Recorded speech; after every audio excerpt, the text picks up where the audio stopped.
अगर आपको हमारी वीडियो पसंद आए तो उसे लाइक, शेयर और सब्सक्राइब जरूर करें। नमस्कार दोस्तों, मैं श्याम वशिष्ठ और आप देख रहे हैं पीआर खोज। SC, ST youth, EWS youth तथा OBC यूथ के आधार पर अध्ययन कर नीति तैयार करनी होगी। मंत्री ने बैठक में युवा नीति में अनेक पहलुओं पर समीक्षा की। हम प्रदेश को एक बेहतर युवा नीति देने का कार्य करेंगे। उत्तराखंड प्रदेश की युवा कल्याण मंत्री रेखा आर्या की अध्यक्षता में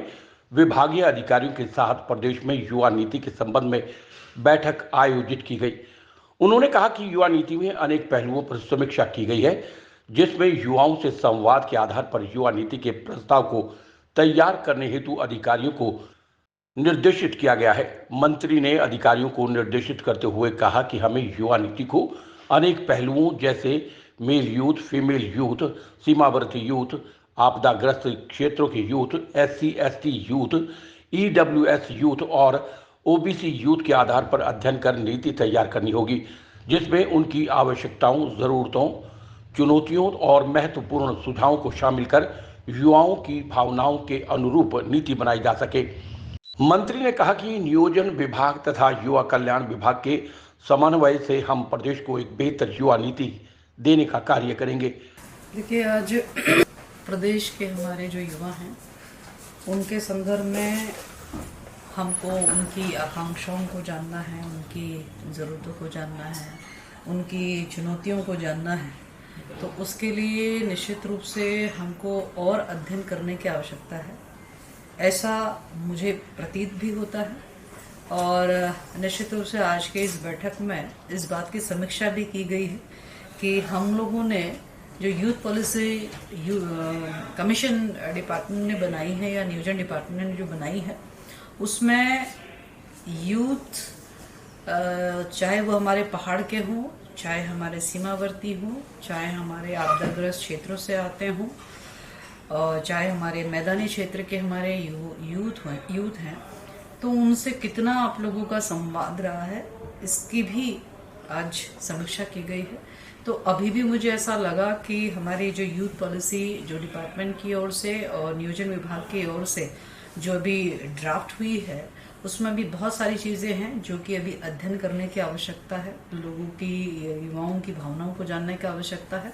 इसको स्पेसिफिक होने की आवश्यकता है, जिसको लेकर आज मैंने निर्देश दिए हैं। बहुत ज़रूरी है कि हमारा यूथ जो मेल के रूप में है, हमारा यूथ जो फीमेल के रूप में है, हमारा यूथ जो पहाड़ के यूथ मेल फीमेल के रूप में है, हमारा यूथ जो सीमावर्ती क्षेत्रों में मेल फीमेल के रूप में है, हमारा यूथ जो SC ST के रूप में है, हमारा यूथ जो ऐसा जो EWS के रूप में, OBC के रूप में हो। तो आखिरकार इन सब लोगों की क्या क्या हमको ऐसा लगता है कि उनकी आवश्यकता है, उनकी ज़रूरतें हैं, उनकी चुनौतियां हैं, उनकी क्या एस्पिरेशंस हैं, ये जानना बहुत आवश्यक है। और यदि हमने ये जाना नहीं तो स्वाभाविक रूप से जो हमारा ये नीति आज मेरे टेबल पर रखी गई है वो सार्थक नहीं है जब तक इनकी भावनाएं इसमें नहीं निकल के आती है। निश्चित रूप से यूथ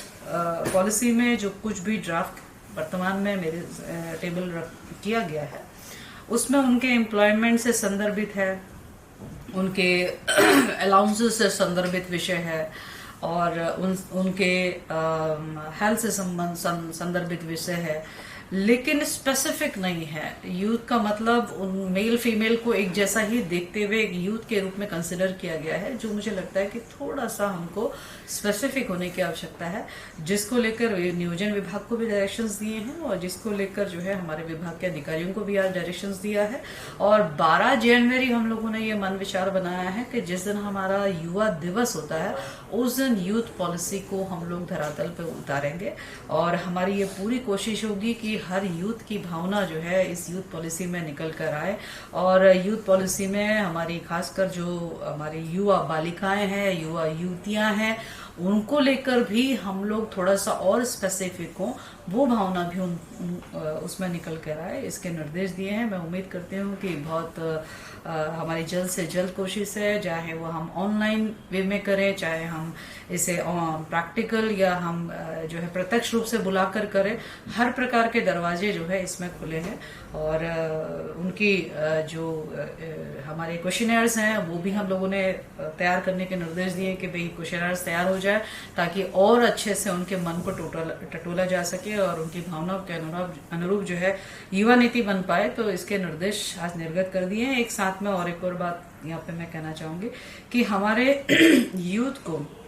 जो भारत सरकार यूथ की एज तय करती है वो 15 से 29 वर्ष तक की एज को कंसिडर करती है, और 15 से 29 वर्ष तक के जो हमारा यूथ है, और इसके अलावा जो स्टेट को मैंने कहा है कि आप यूथ की जो एज मेजरमेंट है वो हम 35 तक लेकर जाएं, वहां तक हम यूथ माने। और 15 से लेकर 35 तक में, 35 एज तक में हम लोग, हमारे जब ये नेशनल गेम होने वाले हैं उसमें हमको वॉलंटियर्स की रिक्वायरमेंट है। तो वॉलंटियर्स हमारे यही यूथ हो सकते हैं। तो नेशनल गेम में वॉलंटियर होने के लिए भी हम बहुत जल्द यूथ पोर्टल की शुरुआत हम लोग करने जा रहे हैं, और मुझे लगता है कि उसमें भी जब बहुत अच्छे ठीक ठाक रजिस्ट्रेशन होगा तो स्वाभाविक रूप से हर जनपद के यूथ का प्रतिभाग, महिला और पुरुष या यूथ के रूप में, चाहे वो युवती हो अथवा हमारा युवा हो, दोनों का प्रतिभाग उसमें सुनिश्चित कराएंगे। और ये भी निर्देश दिए हैं कि 50% जो है युवतियां होंगी और 50% जो है वो युवक होंगे, ताकि वो वॉलंटियर के रूप में जो है नेशनल गेम में अच्छे से उसको पार्टिसिपेट भी कर सके और स्वाभाविक रूप से जो है वो भी इससे इसका जुड़ाव महसूस कर पाए। तो वो भी एक रास्ता जो है हमने उत्तराखंड के यूथ के लिए खोलने का एक संकल्प हम लोगों ने लिया है। और उम्मीद करते हैं माननीय मुख्यमंत्री जी की हम लोग अतिथि ले रहे हैं। यूथ फेस्टिवल हम लोग स्टार्ट करने वाले हैं 10 तारीख से, और माननीय मुख्यमंत्री जी जैसे उसमें सहमति व्यक्त करते हैं, बाकी तिथि उनके अनुरूप रहेगी। 10 से कुछ और तिथि भी हो सकती है, लेकिन कोई हमारा प्रस्ताव 10 तारीख का है, तो जो लगातार 5 दिन चलेगा, तो उसी यूथ फेस्टिवल में यूथ वॉलंटियर करके जो है हम पोर्टल की शुरुआत करेंगे, जिसमें हम इन सब युवाओं का रजिस्ट्रेशन कराते हुए इनके साथ बहुत सारी जो हमारी क्वेरीज हैं, जो ये चाहते हैं, उस परिप्रेक्ष्य में उन क्वेरीज का वो उत्तर भी देंगे। तो स्वाभाविक रूप से हमारे को यूथ की भावनाओं को जानने का अवसर भी मिलेगा, और हमें यूथ पॉलिसी में बहुत हद तक हमें हेल्प भी मिल पाएगी। देखिए, मैंने विभाग के अधिकारियों को निर्देश दिया है कि स्वाभाविक रूप से कि हमारे जनपदों के जिलाधिकारी संबंधित सीमावर्ती क्षेत्र के हमारे युवा हैं, यदि हम माड़ा गांव की बात करते हैं, यदि हम अपने गुंजी की बात करते हैं, तो हमारे ऐसे क्षेत्र के जो हमारे युवक या युवतियां हैं वो क्या सोचते हैं, उनको सीमावर्ती क्षेत्र में रहने के लिए क्या चुनौतियां है, उनको क्या चाहिए इस पॉलिसी में, उनके लिए आगे चल के बहुत वो सार्थक हो पाए। तो वहाँ निश्चित रूप से इसके लिए निर्देश दिए हैं कि जिलाधिकारी इस प्रकार की बैठकों का आयोजन ऑनलाइन, यदि आ सकने में असक्षम है तो ऑनलाइन जो है या वर्चुअली जुड़ के जो है उनसे संवाद मेरे द्वारा, विभाग के द्वारा किया जाएगा, और उनकी भावनाओं का संकलन होगा, और उस भावनाओं के अनुरूप जो है सीमावर्ती क्षेत्रों के युवा युवतियों के लिए नीति में व्यवस्था बनाई जाएगी। हाँ, बिल्कुल। सबसे पहले तो यही अपने में बड़ा सम्मान रहेगा कि हमारे यूथ जो है वो नेशनल गेम में वॉलंटियर बने हैं, तो ये अपने आप में बड़ा सम्मान रहेगा। और स्वाभाविक रूप से जब वो वॉलंटियर बनेंगे तो विभाग की ओर से भी ये कोशिश रहेगी कि उनको कुछ ना कुछ जो है उनकी सेवा के फलस्वरूप जो है उनको, चाहे वो सैलरी के रूप में कह लीजिए, चाहे उनकी मेहनताना कह लीजिए, तो उस रूप में भी उनको जो है विभाग फैसिलिटेट करेगा। तो एक प्रकार से पूरे देश के बच्चों से जुड़ने का भी, और उत्तराखंड के लोग किस प्रकार से अपने मेहमानों का स्वागत करते हैं, किस प्रकार से उनका अभिनंदन करते हैं, ये सारी चीज़ें जो है वो वॉलंटियर्स के माध्यम से हम लोग दिखाने में सक्षम होंगे, और यूथ की उसमें आवश्यकता है। मुझे लगता है कि ये उनको भी अच्छा लगेगा, और निश्चित रूप से नेशनल गेम में हमको भी एक ऊर्जा जो है उनसे प्राप्त होगी। पॉलिसी में यूथ आयोग बनाया जाने के लिए भी इसमें ड्राफ्ट हुआ है, और आयोग बनाने का निर्णय विभाग ने पहले ही ले लिया है कि हम बहुत जल्द से जल्द जो है यूथ आयोग हम लोग बनाएंगे। और निश्चित रूप से यूथ आयोग का कार्य भी यही होगा, जो विशेषता मैं सोचती हूँ कि जब हम नीति बनाएंगे तो इस नीति का संबंधित विभाग या संबंधित संस्थाएं, संबंधित क्षेत्र जो है क्या इस पॉलिसी के अनुरूप व्यवहार कर रहा है अथवा नहीं कर रहा है, तो मॉनिटरिंग का काम भी, उसमें मैटर भी इस प्रकार के आएंगे। तो यूथ आयोग जो है उसको निश्चित रूप से जो है इस प्रकार के मामलों को टैकल करने में सक्षम होगा। पीआर खोज के लिए रणबीर हुइला के साथ श्याम वशिष्ठ।